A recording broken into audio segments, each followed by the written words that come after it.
tenté de suppléer à une dimension que je voulais absolument travailler, et malheureusement les personnes qu'on avait contactées n'ont pas pu se libérer ce matin, sur la dimension suivante, c'est approche sociologique et psychologique, regard croisé sur une possible éducation au numérique étant au pluriel, vous m'en excuserez. Alors, je vous signale que les PowerPoint seront mis en ligne aussi sur le site qui rendra compte des actes ainsi que les vidéos, de façon à ce que vous puissiez y refaire référence si vous le souhaitez, dès que ce sera fait. Alors, je vais tout de suite entrer dans le sujet de façon assez universitaire. Si on est ici, c'est aussi qu'on est à l'université, et être un petit peu universitaire, c'est aussi s'obliger à prendre une certaine posture par rapport aux différents objets que nous travaillons, et vous m'excuserez si parfois je suis un petit peu universitaire dans ce que je vais vous dire, mais on va essayer en même temps de travailler ces questions-là. Je voudrais surtout soulever des questions plus qu'apporter des réponses. Alors, 5 points. D'abord, on va travailler, je vais aborder la question du capital humain, je vais revenir à Pierre Bourdieu, la notion de capital humain. Ensuite, j'irai voir du côté de la théorie de l'individu et de l'individuation, cher à Gilbert Simondon, dont ce mois-ci d'ailleurs la revue Sciences Humaines fait un numéro qui me paraît intéressant de lire. J'aborderai ensuite des questions de psychosociologie. Nous, on est très intéressés par comment la lecture de la psychosociologie et de la psychologie sociale en général nous permettent d'avoir un regard sur ces questions-là et quelles questions ça pose, en particulier sur un élément très fort, c'est la construction des représentations mentales et sociales autour du numérique et sur la construction de la vie en société. Enfin, j'aborderai quelques questions de psychologie et de psychanalyse, en particulier autour de 2 thèmes qui me sont chers, de la curiosité à l'addiction, et l'autre, c'est la question du lien permanent, qui sont des éléments qui aujourd'hui sont interrogés par le développement du numérique. Et puis on essaiera de faire un petit peu de prospective pour terminer. Alors, je vais tout de suite entrer dans notre sujet en vous proposant, évidemment, c'est un peu pour boucler la boucle, nous sommes avec Saint-Denis et Michel Serres. L'image que Michel Serres en donne, c'est aussi l'histoire de Saint-Denis en disant il a perdu sa tête et qu'est-ce qu'il a à la place de la tête, et Michel Serres nous dit il a peut-être un ordinateur à la place de la tête aujourd'hui, si c'était aujourd'hui. En tout cas, c'est un symbole qui nous permet de boucler sur ce que disait l'autre jour Endro à propos de Michel Serres. Je vous invite à réécouter les conférences qui sont en ligne et qui le concernent. Un individu, y a-t-il un individu nouveau? Alors, l'évolution de l'humain se fait sur un temps long. Vous vous rappelez, c'est ce qu'on a dit l'autre jour, il faut faire attention aux temporalités. Et je crois qu'un des enseignements de ce que nous avons dit ici, le Père Lambolet en parlait hier matin aussi, c'est la question du temps, le rapport au temps. Temps qui structure la vie et peut-être auquel il faut que nous travaillions beaucoup. Parce qu'aujourd'hui, se construire comme individu, dans un monde avec du numérique, il y a un changement qui se porte entre autres sur la temporalité, qui se porte aussi sur la spatialité et qui se porte aussi sur l'altérité. Lorsque je suis dans le petit village de ma naissance et que je n'ai comme moyen de communication que la possibilité d'aller à pied ou avec un animal qui me transporte sur ma carriole, qui me tire la carriole, je ne suis pas dans la même temporalité, dans la même spatialité que lorsque je suis connecté devant mon écran et que, évidemment, j'accède au monde en direct et que je fais un Skype avec l'Australie ou le Niger ou Brasilia.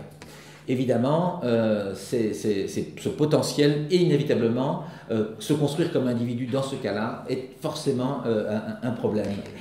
Quant à l'altérité, nous la voyons très très précisément et récemment un prêtre libanais évoquait la question de que font les jeunes avec Internet et qu'est-ce qui sont les dangers.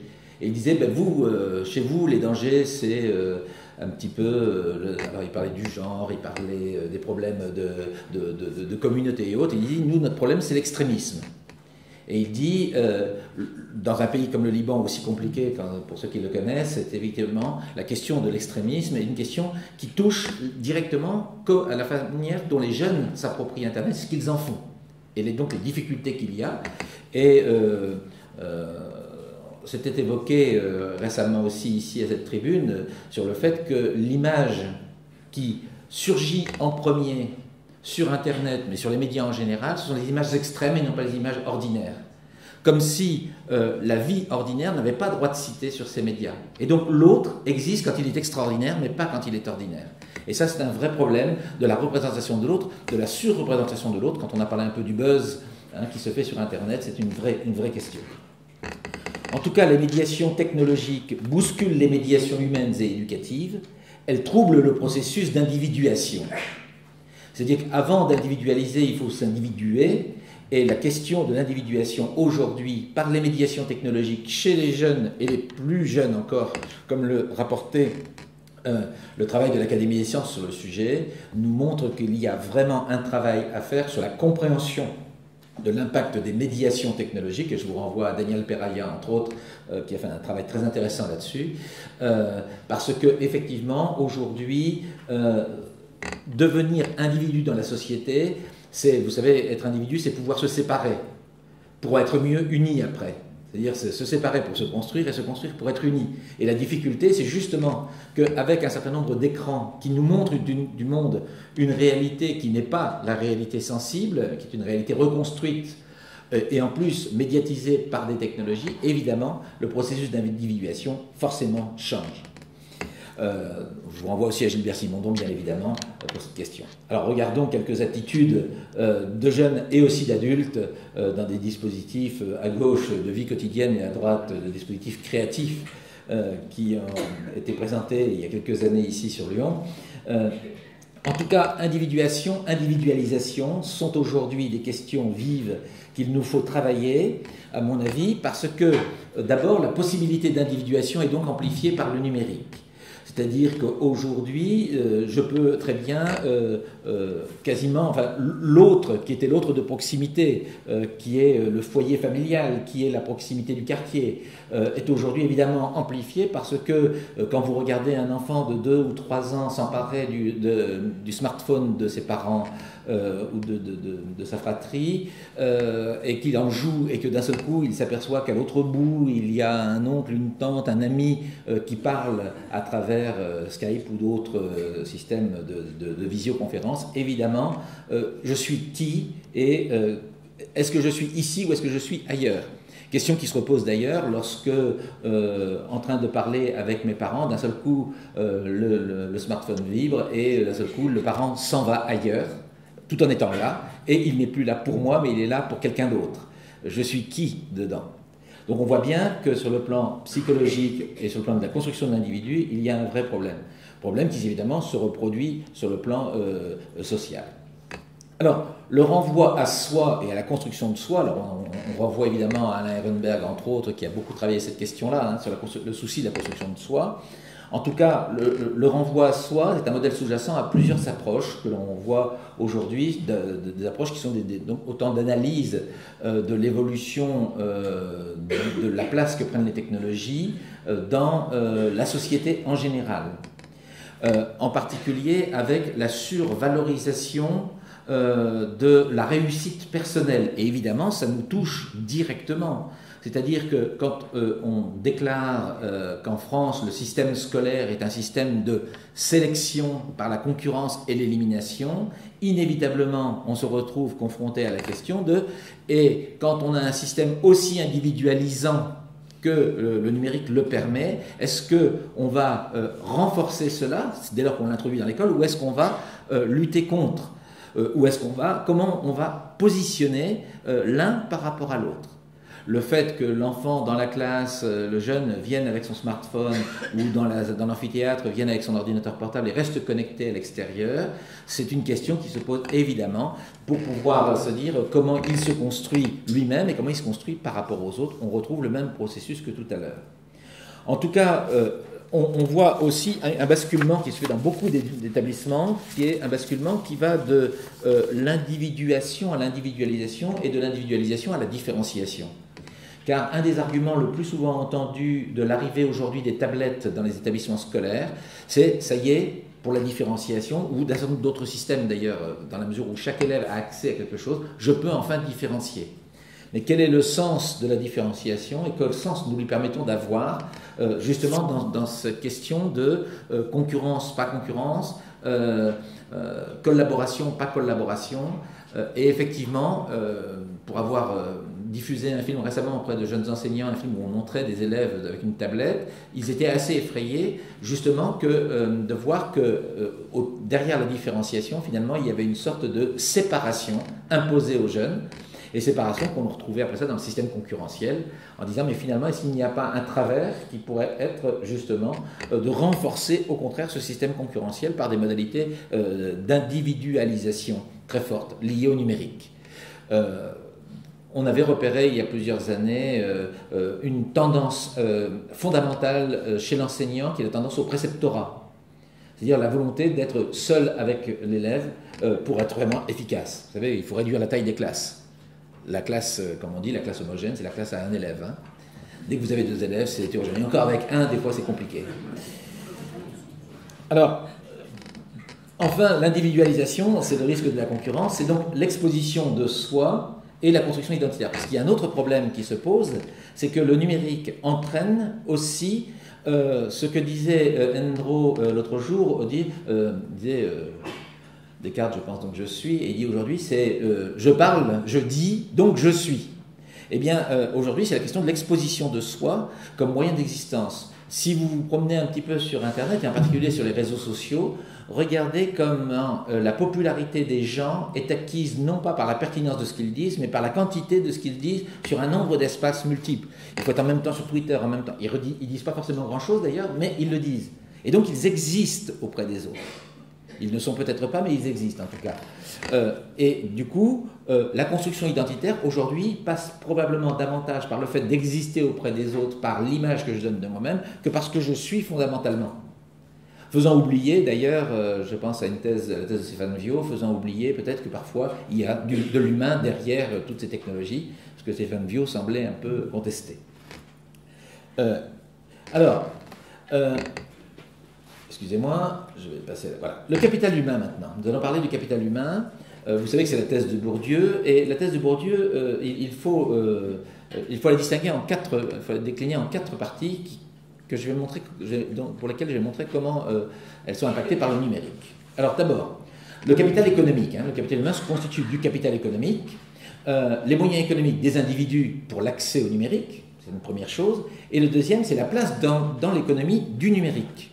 Parce que ce qui est intéressant, c'est qu'on s'aperçoit que, effectivement, bon là c'est observable très facilement, le numérique est totalement marqué par le développement économique d'une économie nouvelle, et qu'en face de cela, il y a des personnes qui sont, et on va le voir par rapport au monde scolaire, qui sont directement concernées par cette proposition économique, en particulier la fameuse thèse des petites rivières qui font les grands fleuves, qui font que lorsque vous payez un abonnement 20 € par mois, ça ne vous paraît pas cher, alors que si on vous fait payer tout de suite l'abonnement et le smartphone, et on va vous faire payer par exemple à l'année quelque chose comme 500 € ou 400 €, vous allez dire c'est cher.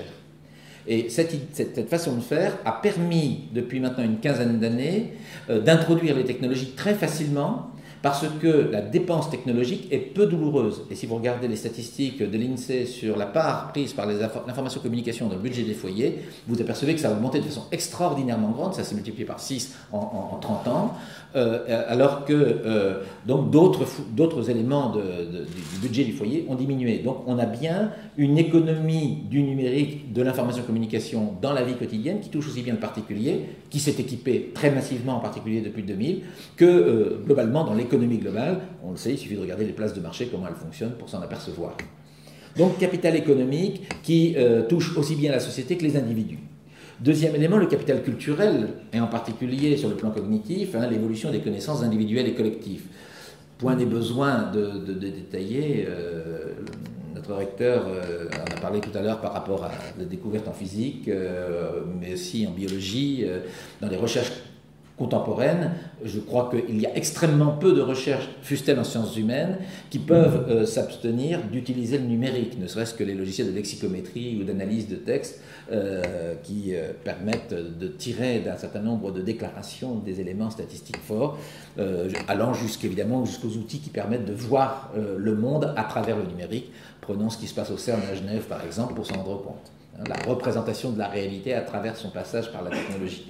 En tout cas, aujourd'hui, le capital culturel commun a introduit le fait numérique, mais le problème du fait numérique, c'est qu'il est transparent, c'est-à-dire qu'il ne se voit pas, alors qu'il est omniprésent. C'est que vous n'avez pas l'impression qu'il est là, c'est Bruno Latour qui l'évoque en disant les technologies, on s'en aperçoit que quand elles sont en panne. Et quand elles ne sont pas en panne, on a l'impression que c'est normal. Alors que c'est l'inverse, hein, c'est un peu le problème des extrêmes aussi quand on s'exprime sur Internet. Hein. Donc, deuxième élément, le capital culturel, qui évidemment touche chacun, car, on va le voir sur la représentation, nous sommes marqués aussi par cela. Le capital humain, c'est aussi le capital social. Et là, c'est très clair d'observer comment les réseaux et les liens de pouvoir et les relations jouent. Alors, je vous renvoie à Stéphane Broadband, en particulier sur un travail très intéressant sur les liens sur Facebook, en particulier dans le monde des adultes. Elle a travaillé aussi sur les jeunes, et en particulier sur la notion qu'on retrouve aussi chez Dominique Cardon, de lien faible et lien fort. C'est-à-dire, quelle est la nature des liens. Alors vous savez, on dit que quelqu'un qui a 150 amis ou 200 amis sur Facebook, et il a 3 cercles, hein, le cercle de 150 à 50, c'est des gens qu'il ne connaît pas vraiment, dont il a entendu parler, avec lesquels il est ami. De 50 à 15, c'est des gens qu'il fréquente de temps en temps, avec lesquels il ne cause quasiment jamais. Et puis il y en a en fait 15 avec lesquels il cause. Et dans les 15, il y en a même 5 qu'il voit tous les jours et avec lesquels il continue de parler dès qu'il les a quittés. Donc on a même 4 cercles qui nous montrent bien qu'il y a finalement des fondamentaux qui ne changent pas tant que ça, mais en même temps des potentiels qui changent. Le potentiel de relation à l'autre change, qui fait que, avec certains peut-être d'entre vous, nous avons déjà échangé par mail à plusieurs reprises et nous ne nous sommes jamais vus, ou nous nous sommes vus et nous avons pu continuer d'échanger par mail, ce qui fait que notre capital social s'est largement enrichi. Et d'ailleurs, quand on voit la place prise par des réseaux comme LinkedIn et Viadeo dans les parcours d'insertion professionnelle aujourd'hui, on ne peut que constater l'importance que prend cela dans la gestion de l'insertion sociale.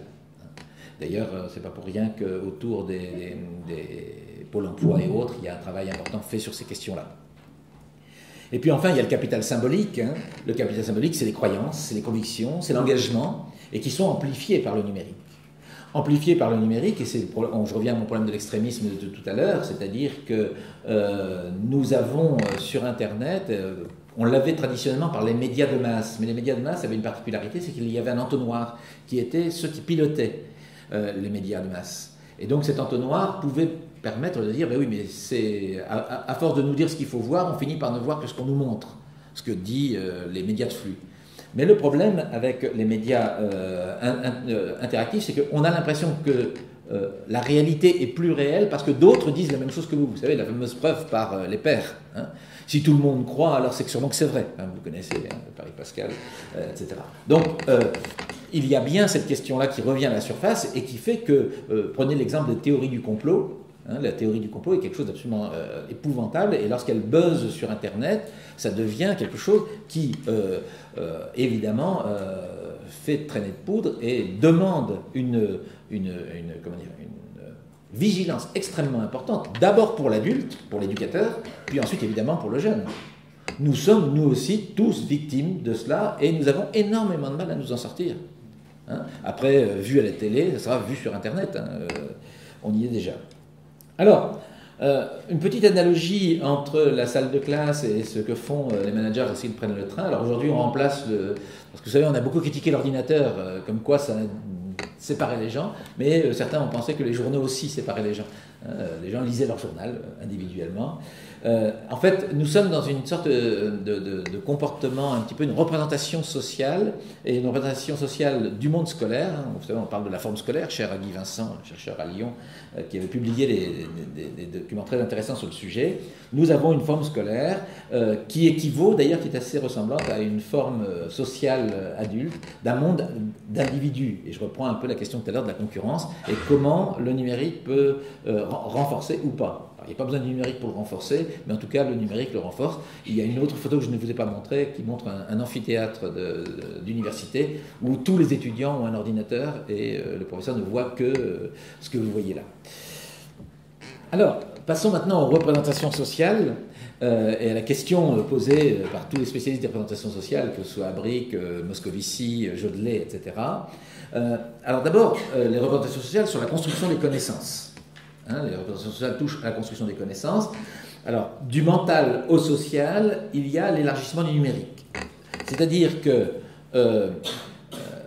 sur une relation à la connaissance qui était très fortement médiée par les institutions scolaires et universitaires, aujourd'hui, vous savez, c'est un petit peu comme ces enfants qui arrivent à l'école en ayant appris quelque chose avant à la maison et on essaye, nous, à l'école, de leur désapprendre. Non, mais c'est pas bien ce que tu as appris à la maison, c'est pas vrai, c'est pas ça.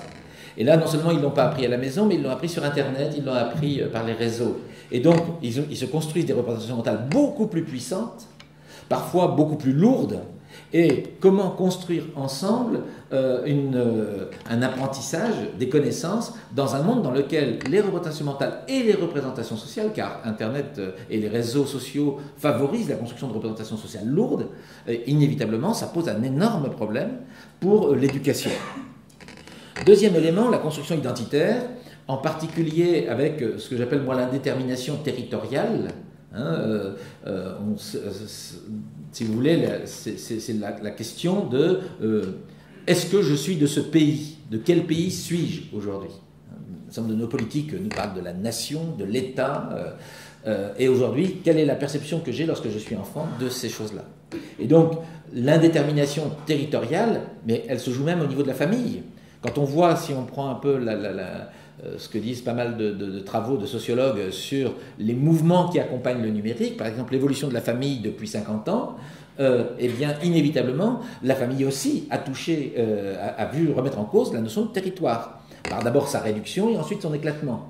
Donc, un travail fait par un étudiant l'an dernier sur comment les jeunes qui sont placés dans des familles d'accueil communiquent avec leurs parents natifs par le téléphone montre que justement l'indétermination territoriale est de plus en plus une question forte dans la construction de la représentation du monde par le jeune, mais de la représentation du monde, mais de la représentation aussi des autres. Où sont-ils? Où est mon territoire? Où est ma famille? Où est-ce qu'elle s'arrête? Où est-ce qu'elle commence? Et quand on a affaire à des ados dont on sait que la tendance habituelle, et elle n'est pas du numérique, est à travailler sur la reconstitution de groupes entre eux, eh bien inévitablement, ça complexifie les choses. Alors, il y a aussi la fonction dite de repérage, en particulier l'insécurité spatio-temporelle. Si vous regardez le développement du petit enfant, et là on est à la frontière de la sociologie et de la psychologie, quand on regarde le développement du petit enfant, la question du temps et de l'espace est extrêmement importante. Tous les enseignants qui sont en maternelle le savent très bien. Encore combien de dodo, alors il fait jour, il fait nuit, c'est le matin, c'est l'après-midi, enfin la construction de ces représentations-là, ils sont où mes parents pendant ce temps-là, etc. On voit bien qu'aujourd'hui, dès lors qu'il y a des écrans, et en particulier des écrans qui traduisent l'angoisse de la séparation des parents avec leurs enfants, eh bien inévitablement pour les enfants, les repères spatio-temporels sont très difficiles à construire. Et un certain nombre d'entre vous sont probablement confrontés à l'intrusion des familles dans la vie de l'enfant, pas de la vôtre scolaire, mais de la vie de l'enfant, par des messages envoyés sur le téléphone qu'on lui a donné, même s'il est interdit en classe, c'est pas grave. Dans la cour de récréation, il peut quand même surgir, surtout pour les plus grands, mais parfois aussi pour les petits. Et donc, du coup, les repères spatio-temporels sont très difficiles, plus difficiles à construire. Alors, il faut ajouter évidemment au numérique les autres éléments que sont aujourd'hui la facilité du transport aérien, la facilité du transport terrestre, qui a incroyablement augmenté au cours des 40 dernières années. Je rappelle quand même que le TGV est arrivé à Lyon, je crois, en 1981, si mes souvenirs sont bons, et que c'est donc à peu près à la même date que l'informatique s'insinue dans notre société, dans le grand public, je veux dire. Donc on a bien des concomitances, si vous voulez, d'évolution qui font que se repérer sur le spatial et le temporel se complexifie aussi, et donc la représentation de l'espace et du temps doit être à retravailler, bien évidemment.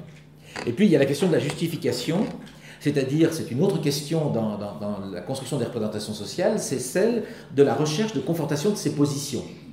Vous n'êtes pas sans savoir que les algorithmes sous-jacents à Facebook et à un certain nombre de produits aussi comme Google d'ailleurs maintenant, ont tendance d'abord à vous renvoyer automatiquement l'image des gens que vous connaissez déjà. C'est-à-dire qu'on renforce la communauté déjà connue et non pas la découverte de l'inconnu. Or, justement, l'une des caractéristiques des constructions de la représentation sociale, c'est de s'assurer un environnement stable, un environnement sécurisant. Or, on s'aperçoit que des algorithmes comme ceux sous-jacents à Facebook renforcent cela.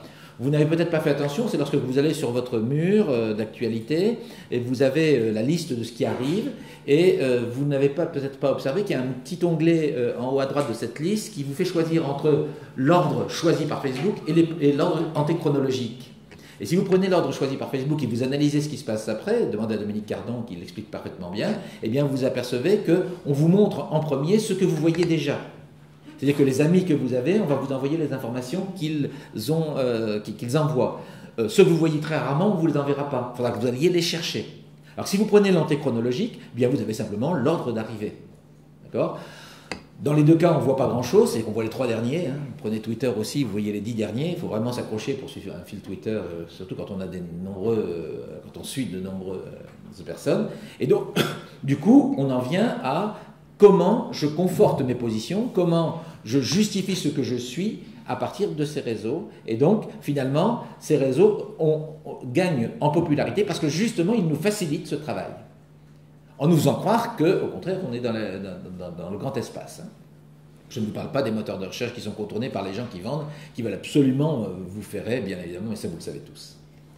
Alors, quand on passe à l'échelle du groupe de la Société de l'Histoire, pour reprendre le fameux travail de Jacques Ardoineau sur les arches, ce qu'on appelle les arches d'Ardoineau, il nous faut passer évidemment à un étage suivant, c'est la construction de l'image collective, le groupe, la communauté, référence rassurante, hein, dans la suite de ce que je viens de dire, et évidemment les amis et les suiveurs. Les amis c'est pour Facebook, les suiveurs c'est pour Twitter, mais moi je les considère très souvent comme des miroirs de soi, des miroirs sur soi.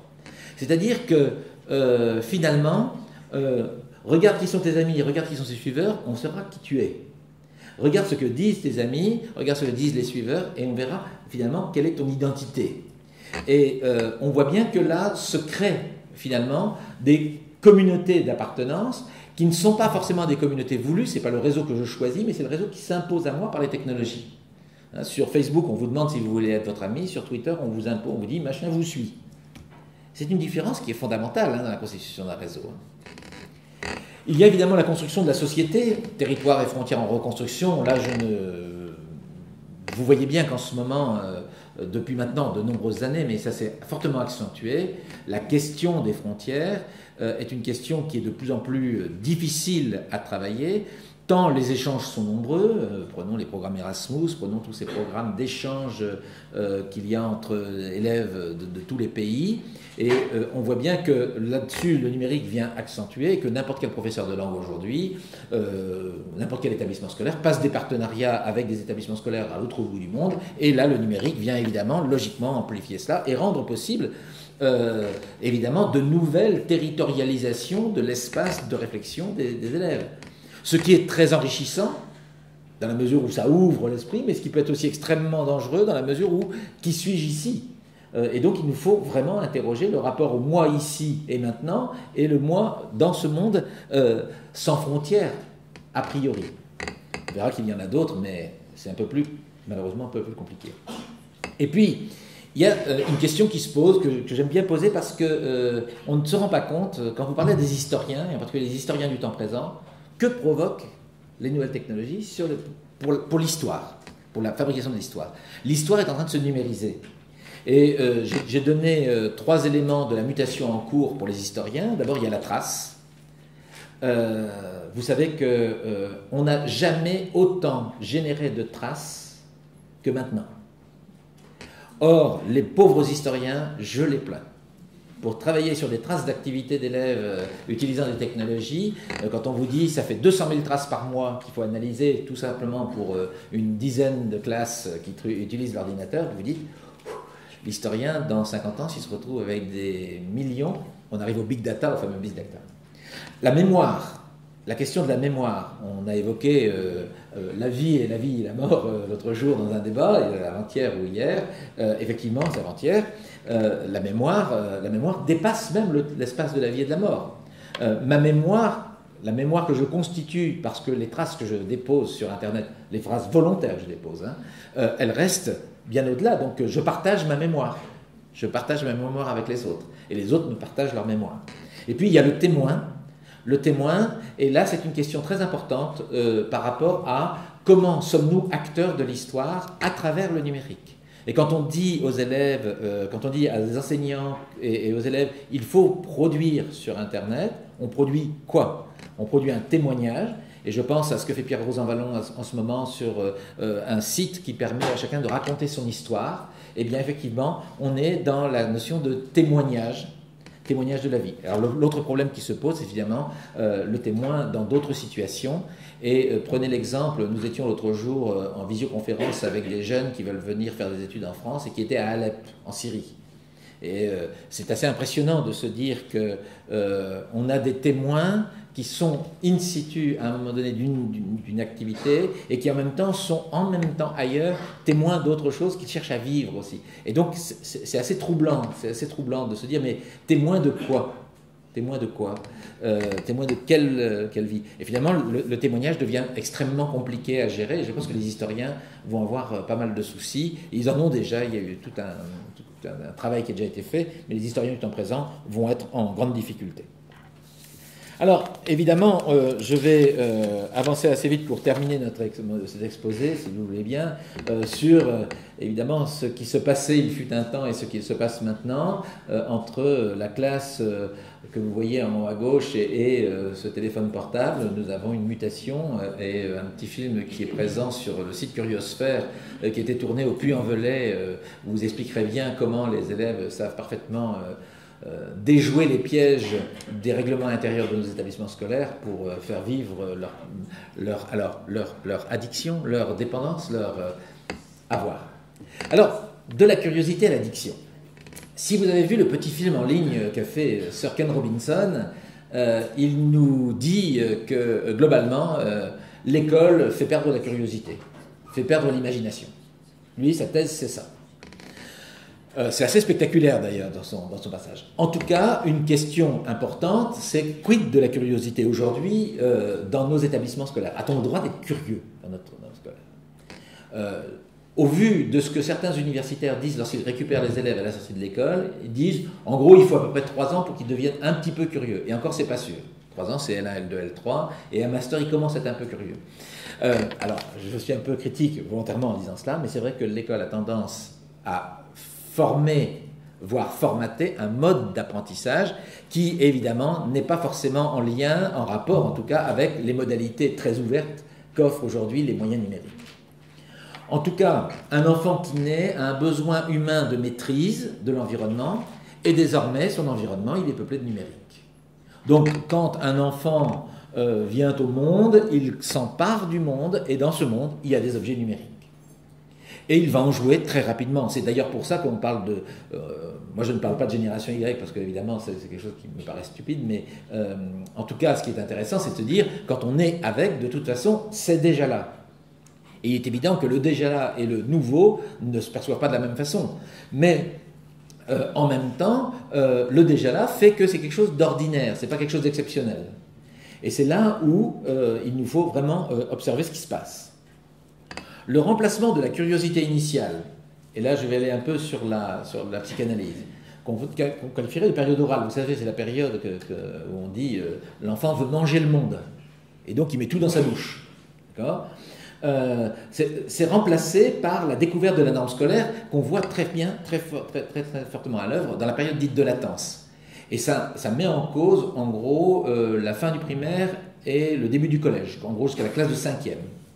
Qui est une période de très forte normalisation. Et cette période de forte normalisation, évidemment, elle est très très marquée dans le monde scolaire par les modalités d'organisation. Il faut passer d'une créativité très sympathique de l'école maternelle à petit savoir s'asseoir et rester sage sur une chaise, jusqu'à être capable d'accepter 10 personnes différentes dans la semaine sur 25 heures. C'est-à-dire en gros 2h30 en moyenne par personne, et vous avez 10 personnes différentes, ce qui est le statut du collège. Et on voit qu'au bout d'un moment, ça épuise un certain nombre de jeunes qui ne comprennent pas ce qu'ils font au collège, parce qu'ils se disent, mais est-ce que c'est ça le monde? Surtout qu'ils sont sollicités par ailleurs. Et donc, cette sollicitation par ailleurs vient, alors c'est aujourd'hui de l'ordre de 3 heures par jour, hein, en moyenne, hein, sur une année, et elle vient évidemment bousculer fortement le monde scolaire qui, lui, est en train de se dire, mais est-ce qu'on n'est pas sur une séparation? Et est-ce que nous, on est encore capable de prendre en compte cette évolution? En tout cas, la question, c'est de permettre aux jeunes d'aller dans l'engagement sans tomber dans l'addiction. Là, j'ai élargi un peu le champ, parce que c'est aussi un champ du côté des parents. Moi, j'interviens de temps en temps auprès des parents d'élèves, et je suis étonné de voir combien la question de l'addiction fait peur. C'est pour ça que je distingue curiosité, passion, dépendance, addiction. Hein, on passe de la curiosité à l'addiction, et la question, c'est de ne pas mélanger les niveaux. Vous avez, j'ai eu l'occasion de rencontrer souvent des enfants passionnés et qui utilisaient Internet pour leur passion. L'autre jour, j'interrogeais un enfant, il a une tablette à la maison qui lui a été donnée par l'établissement scolaire, donc il l'amène à l'école, il la ramène à la maison, et je lui dis, à la maison, tu l'utilises? Moi, ça ne m'intéresse pas beaucoup, il me dit. Je lui dis, ah bon, tu es passionné par quoi? Il me dit, moi, c'est la pêche qui m'intéresse. Ah bon, et alors tu fais quoi? Ben, la pêche, j'y vais avec mon père. Donc vous voyez déjà tout ce que ça représente pour l'enfant. Et il dit, et la tablette? Oh ben, je ne l'utilise pas beaucoup. Et alors je lui demande, et tu l'utilises pour la pêche? Ah oui, oui. Je vais voir sur Internet des trucs sur la pêche, hein, pour avoir les nouveaux trucs, etc. Et en fait, ce qui est la passion qui n'a pas besoin d'Internet va s'alimenter malgré tout par ça. Autrement dit, il peut construire des stratégies, il peut s'enrichir, à condition qu'évidemment, sa passion, son intérêt, puisse être pris en compte. Je ne suis pas sûr qu'il y ait des cours d'hameçonnage ou de pêche à l'école, et je pense que justement, la question, c'est comment mettre à profit cette dynamique d'apprentissage qu'a un jeune dans ce milieu-là, pour que le monde scolaire ne soit pas complètement exotique pour cet enfant. Alors, pour presque achever cette présentation, je voudrais parler aussi du lien permanent, parce que c'est un des éléments, je n'aurais pas vu toutes les questions, mais j'en aurais vu un certain nombre qui me sont chers en tout cas, du lien permanent à l'intériorité. Il se trouve que, je le signale parce que tout le monde n'est peut-être pas au courant, l'Institut de formation d'enseignement agricole privé a publié au mois de juin dernier un petit document sur l'intériorité, qui était fait en lien avec le secrétaire général et avec aussi Fort Péris, il me semble bien. Et je vous invite, si vous êtes intéressé par cette question-là, il se trouve que j'y ai mis un petit texte à propos du numérique, justement, à la demande de mes collègues de l'IFEA. Et ce texte-là nous rappelle justement la question qui a été évoquée à plusieurs reprises ici, c'est que face au numérique, il faut pouvoir revenir vers soi, vers l'intériorité. Et donc, qu'est-ce que c'est que ce travail de l'intériorité? En tout cas, si vous avez l'occasion de vous procurer et le document que le SGEC, le secrétaire général, a publié et le livre qu'ils ont publié, je pense que ça vaut la peine d'y travailler et ça permettrait de mettre en perspective notre travail ici. Les liens numériques sont de nouveaux cordons ombilicaux. Je fais volontairement la métaphore, car nous sommes aujourd'hui mobiles, nomades, mais en même temps, nous sommes en permanence reliés. C'est un paradoxe. C'est un paradoxe. On s'est totalement libéré et en même temps, on s'est totalement enchaîné. Et ce paradoxe-là doit être interrogé systématiquement pour nous adultes comme pour nos jeunes. Désormais inséparables au numérique, les parents et leurs enfants construisent un nouvel espace intrafamilial. C'est aussi un autre problème de la constitution du lien familial, en particulier intrafamilial, parce que de nombreuses familles utilisent le numérique pour devenir inséparables. Pour ceux d'entre vous qui ont des enfants éloignés, il est aujourd'hui, je dirais, ordinaire d'aller voir du côté des systèmes de visioconférence pour se retrouver régulièrement. Ça paraît ordinaire, c'est-à-dire que le lien familial continue d'exister au-delà. Et je dis souvent, poste restante a disparu. Vous savez, dans les gares, il y avait un tableau dans lequel il y avait des enveloppes. Et quand on passait à la gare, on allait récupérer l'enveloppe que vos parents vous avaient laissée. Parfois, elle était là depuis 3 semaines, 1 mois. Et c'était le moyen avec lequel on communiquait jadis. Aujourd'hui, quand on était en voyage, quand on était en déplacement, aujourd'hui, c'est instantané. Et à n'importe quel point du globe, et je dis bien n'importe quel point du globe aujourd'hui, il est potentiellement facile d'accéder à Internet. L'omniprésence de la communication numérique suppose un travail personnel de retour sur soi sous le regard des autres. Et le problème, c'est peut-on s'abstraire du regard des autres? Parce que l'un des problèmes qui se pose sur les réseaux sociaux en particulier, c'est que vous pouvez faire un retour sur vous-même, vous vous exposez, vous présentez, mais vous êtes sous le regard des autres. Et faut-il rester sous le regard des autres? Faut-il continuer à chercher la popularité? Et c'est une grande question dans la constitution de la personnalité d'un adolescent en particulier, c'est comment je peux exister auprès des autres. Et quand on entend parler, là, en ce moment on parle beaucoup des agressions numériques des enfants entre eux. Soyons très très vigilants là-dessus parce que c'est un phénomène qui se développe dans une incompréhension justement du regard de l'autre. On sait que moi je regarde les autres, mais on ne se rend pas compte qu'on est regardé par les autres. Et je dis si souvent, adulte ou enfant, au fond de chacun de nous sommeille toujours un voyeur. Hein. Il faut être extrêmement vigilant sur cette dimension psychologique fondamentale de l'individu.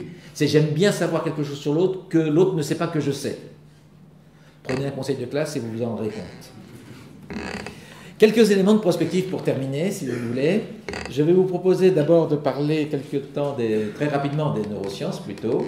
Des neurosciences, ça a été très rapidement évoqué, c'est une question que nous travaillons beaucoup ici à l'Université catholique de Lyon, la tentation du cerveau numérique, avec les tendances au scientisme, au transhumanisme, l'école de la singularité, hein, qui est extrêmement vivante aux États-Unis, mais aussi dans d'autres pays, et qui essaye de s'implanter en France actuellement, doit nous interroger très très fortement. Hein. Les neurosciences, aujourd'hui, ont deux versants très intéressants qu'il faut vraiment analyser et suivre dans l'actualité, mais dans l'actualité sérieuse, hein, évidemment. D'un côté, c'est comment fonctionne le cerveau. Hein, prenez Stanislas Dehaene, comment il était instrumentalisé pour la lecture, pour le calcul. Donc, qu'est-ce qui se passe dans le cerveau? Mais en même temps, de l'autre côté, ne pourrait-on pas remplacer le cerveau par la machine? On renvoie à Hugo Cabret de Spielberg pour donner une image un peu, mais on peut renvoyer à des films du début du siècle aussi qui montrent un peu le vieux rêve. Hein, on a ici à Lyon un philosophe qui s'appelle Thierry Hoquet qui a écrit un bouquin sur les cyborgs et qui est tout à fait intéressant à lire, justement sur la question de la séparation entre le corps et la machine, entre l'homme et la machine, et savoir combien de temps ça va durer encore, avec des problèmes énormes. Hein, j'évoque souvent, nous avons beaucoup de béquilles et nous avons quelques prothèses. Est-ce que nous en avons conscience? Ça mériterait quand même, je parle de prothèse numérique, hein, bien évidemment, ça mériterait quand même d'être très fortement questionné au quotidien. Ne sommes-nous pas en train de devenir justement techno-dépendants à notre insu presque, à l'insu de notre plein gré, diraient certains. Deuxième élément en psychologie, j'aborderai la question de la psychologie cognitive, en particulier des moteurs de l'apprenance. J'en évoquerai deux. D'abord, la question de deux dimensions, la dimension de la motivation, de la théorie du flux, du sentiment d'auto-efficacité. Comment? Alors je pourrais parler aussi de la volition, chère à Laurent Cosnefroy, c'est comment on voit bien qu'il y a dans l'apprenance une question de motivation. Et puis de volition, la volition c'est le maintien dans la motivation, dans le temps. Il y a aussi la théorie du flux, je vous invite à vous intéresser, cette théorie qui essaye de dire comment on peut maintenir les gens dans un état intermédiaire entre l'ennui et l'angoisse, et qui procure du plaisir en plus. D'accord ? Et puis, je vous renvoie aussi au sentiment d'auto-efficacité cher à Albert Bandura. Hein, le travail d'Albert Bandura est absolument exceptionnel dans ce genre-là, et puis tous les travaux qui ont suivi. Je pense que là, dans nos établissements scolaires, et du fait justement que le numérique nous renvoie à nous des images, je pense qu'il y a un énorme travail intéressant à faire sur comment l'image que je donne de moi aux autres et que les autres me renvoient renforce ou pas mon sentiment d'auto-efficacité. Et puis, de l'autre part, savoir en miettes, savoir en lien. L'un des problèmes majeurs de l'accès à l'information aujourd'hui, c'est que l'on accède à un savoir en miettes, a priori, et qu'il faut faire du savoir en lien. Et que l'une des missions premières de l'éducation, c'est de pouvoir faire passer de savoir en miettes à savoir en lien. Or, pour l'instant, le modèle scolaire est basé sur un savoir en lien qui doit rester en lien. Le problème des programmes.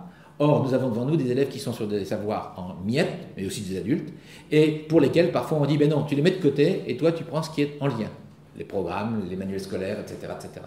Et là, on a un vrai travail de fond à faire parce qu'on a un conflit dans la tête des enfants, conflit de construction des connaissances. Et enfin, en psychanalyse, je reviens sur ma question de lien, hein, du lien rompu au lien éternel, aux deux sens du terme éternel bien évidemment, c'est un jeu de mots volontaire. Les écrans, les interactions, la séparation. Moi, je prétends que le problème du téléphone, c'est un problème d'angoisse de séparation, un problème majeur. Et puis les traces. Les traces, mais la prise au sens psychanalytique du terme, hein, c'est ce qui est fondamental, la trace qui est en moi, mais la trace qui est hors de moi. Car une des particularités d'Internet, c'est que justement, et du numérique en général, c'est que j'ai externalisé une partie de mes traces, alors qu'avant, elles étaient très très proches de moi. Et aujourd'hui, elles sont beaucoup plus loin de moi. Et d'autres peuvent s'en saisir. Pour terminer, je dirais que nous avons une nouvelle cathédrale humaine à construire ensemble, et j'ai essayé de transformer la cathédrale d'Amiens, qui m'est chère car j'y suis né, en disant que si on construisait une nouvelle cathédrale, elle serait probablement pixelisée et qu'on aurait remplacé les rosaces par des écrans. Je vous remercie.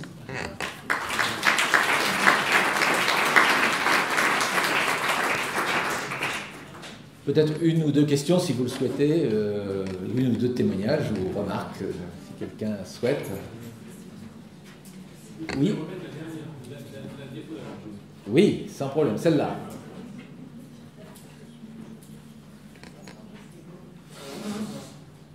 Non. On aura l'occasion. Oui, ah voilà, une question là-bas au fond.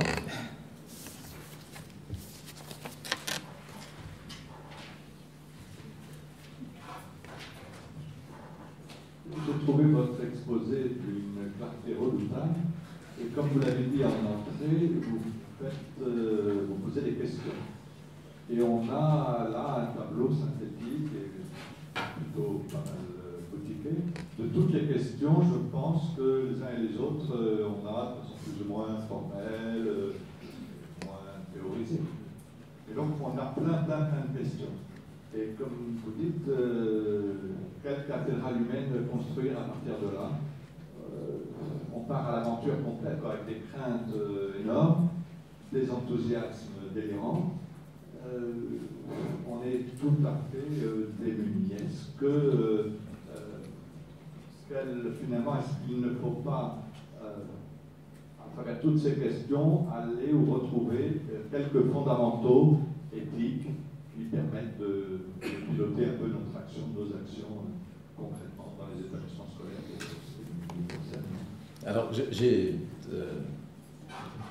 ne vais pas répondre précisément, parce qu'effectivement, il n'y a pas de réponse, hein, mais je pense que vous avez raison, il y a des fondamentaux.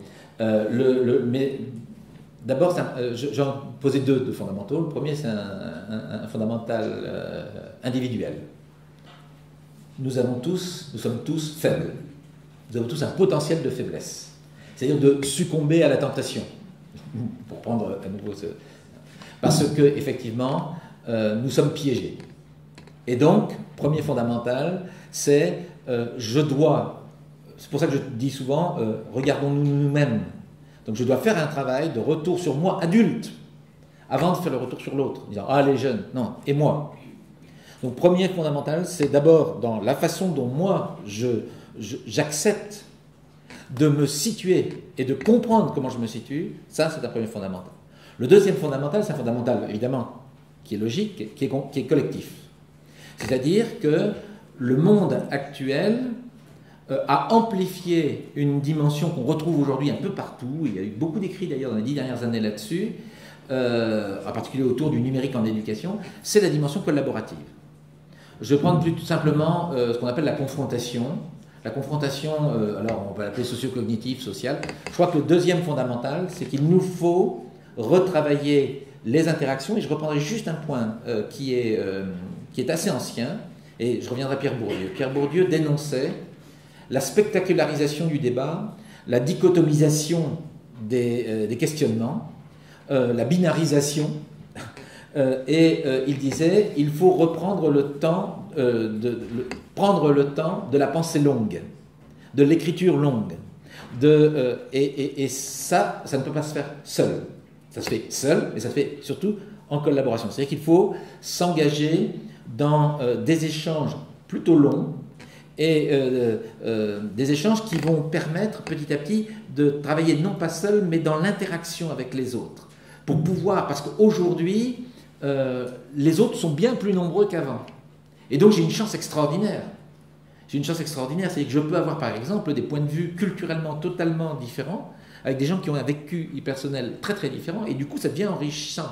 Si nous ne profitons pas de cette richesse, si nous ne permettons pas à nos jeunes de profiter de cette richesse, et que nous les enfermons dans du communautarisme local, je pense qu'on va rater quelque chose de majeur, et on va renforcer un travers de la société, qui est cette société que moi je n'ai pas envie de voir advenir, c'est une société totalement concurrentielle.